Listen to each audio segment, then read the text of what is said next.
Bonjour tout le monde et bienvenue à l'épisode numéro 2 des Beer Reviews au Bootlegger. Je suis ici aujourd'hui avec Simon de Brewmaster chez Four Rivers, nos voisins juste en bas du chemin.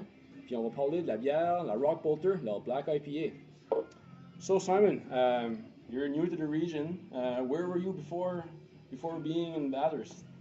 I came here from Ontario. I worked at large and medium-sized breweries in Ontario, Okay. including Molson and some craft breweries as well. Okay, cool. So how did you end up coming to Bathurst? Did they approach you, or how did this come about? We met on the probrewer.com, Okay. which is like a resource for professional brewers and breweries. It's a family business, so Renee and his family started the business, and they needed a person who's experienced in beer production. Okay.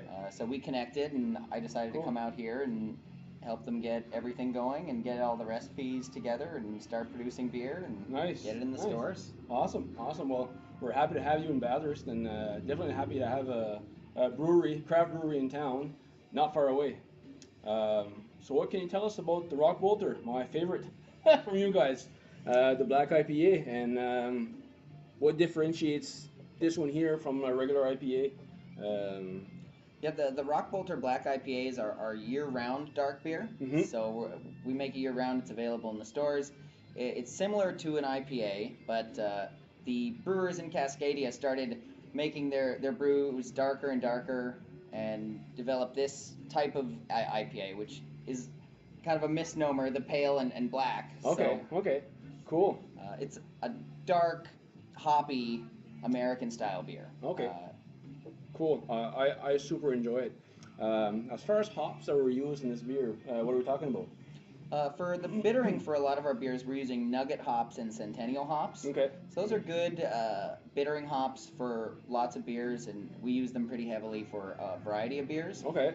For this beer, for the dry hopping, for the hop aroma, the smells, those nice citrus and passion fruit flavors. Good. Yeah. Those come from the Mosaic hop, which is a fairly in-demand hop, and we get some really nice Mosaic hops. So those are the hops that we're using for the Black IPA. Okay, cool. For the dry hopping.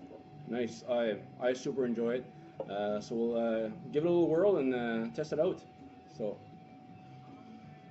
when you're smelling it, you can definitely smell the Mosaic hops right off the bat, which is super nice. And the dark chocolate a little bit is in there, along with some coffee too.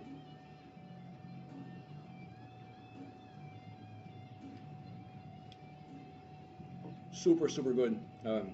Thanks.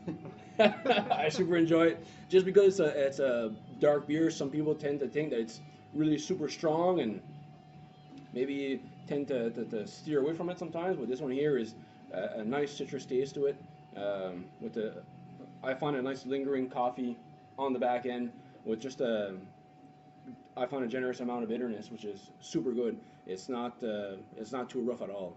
So a lot of people think dark beer is unapproachable, but a lot of people, when they try more different dark beers, they find that some of them are actually very drinkable and yes, for sure. Quite tasty. Yeah, and this one definitely is going to be a good kicker for the summer, for sure. Fait comme ça, on va laisser ça comme ça. J'espère que vous avez aimé notre review, puis on espère vous voir de nouveau la semaine prochaine. Un gros merci à Simon de Four Rivers de nous avoir rejoints aujourd'hui, puis on se voit la prochaine fois. À la prochaine!